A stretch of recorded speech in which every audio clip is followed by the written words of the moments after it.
drifting waves that rivaled towering hurricane swells.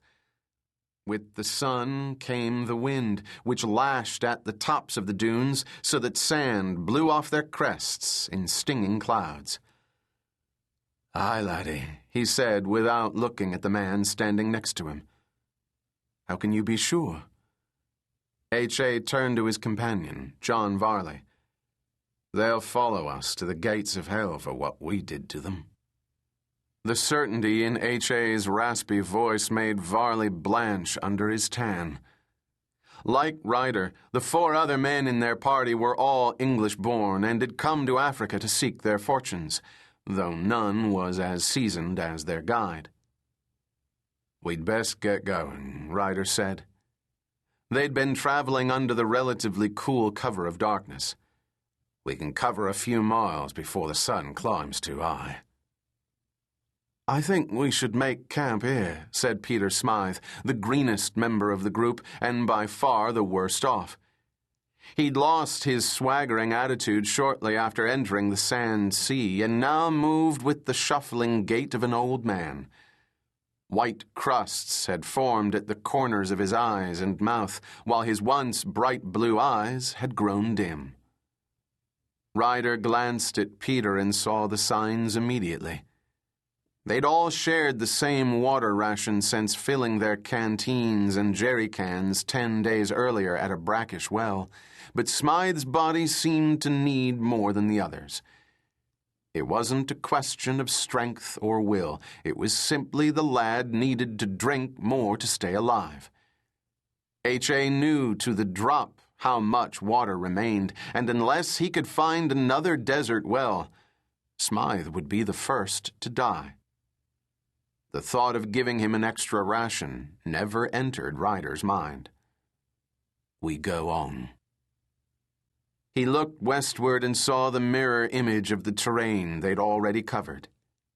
Sand dune piled upon sand dune in endless ranks that stretched seemingly forever.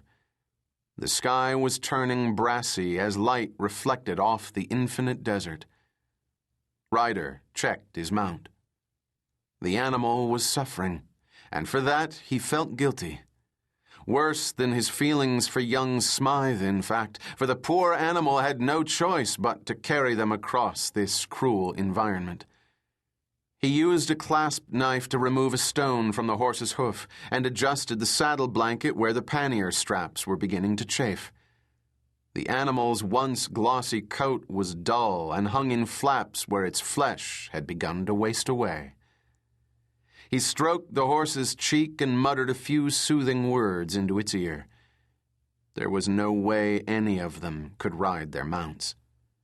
The animals were already struggling under their lightened loads. He took up the reins and started off.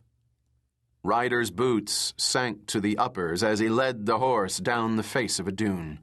Sand shifted under them, hissing and sliding down the embankment and threatening to send the pair tumbling if either took a misstep. H.A. didn't look back. The men had no choice but to follow or die where they stood. He walked for an hour as the sun continued its inexorable climb into the cloudless sky. He'd tucked a smooth pebble between his teeth and tongue to try to fool his body that he wasn't severely dehydrated. When he paused to wipe the inside of his big slouch hat, the heat scorched the red patch of skin on the crown of his head. He wanted to go for another hour, but he could hear the men struggling behind him.